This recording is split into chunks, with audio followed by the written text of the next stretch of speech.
Informasi lainnya, Saudara, investigasi Komnas HAM terkait penembakan 6 anggota FPI yang tewas di tol Jakarta Cikampek telah memasuki tahap akhir. Komnas HAM menargetkan investigasi akan selesai pada pekan ini atau pekan depan. Setelah proses investigasi dinyatakan selesai, Komnas HAM akan menyampaikan hasil investigasi ke publik. Dari hasil investigasi ini, Komnas HAM akan memberikan rekomendasi kepada Presiden, Kapolri, serta FPI. Komisioner Komnas HAM BK Ulung Hapsara berharap setelah diumumkan ke publik, hasil investigasi Komnas HAM akan meminimalisasi hoaks terkait penembakan. Saat ini kami memasuki tahap akhir boleh dikatakan memasuki tahap akhir dari penyelidikan Komnas.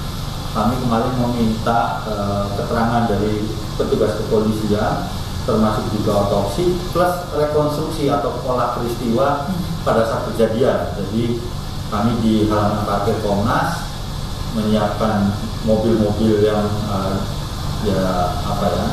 digagalkan sebagai mobil yang asli begitu. Terus kemudian ada anggota kepolisiannya, ada juga anggota FPI yang digagalkan oleh orang lain, dan rekonstruksi dari peristiwa pertama bagaimana sampai kemudian mereka kira-kira dibawa ke rumah sakit.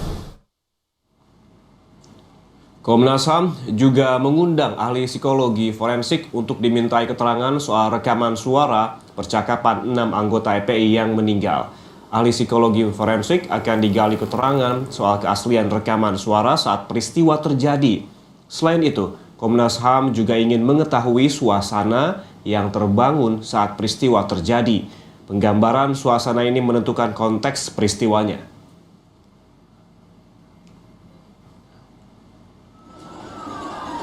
Sementara pakar hukum pidana Universitas Indonesia, Profesor Indrianto Seno Aji, menilai sikap pemerintah yang melarang FPI sebagai hal yang wajar.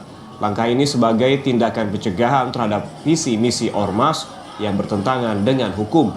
Ia juga memandang terbitnya SKB itu tidak perlu jadi polemik lebih lanjut.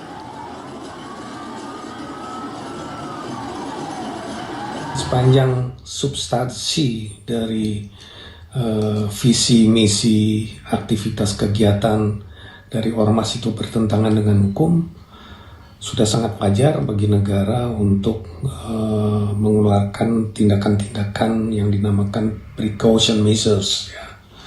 Jadi berupa penolakan, bahkan pelarangan terhadap kegiatan-kegiatan dan aktivitas, bahkan visi misi dari setiap ormas, ya termasuk FPI yang bertentangan dengan hukum.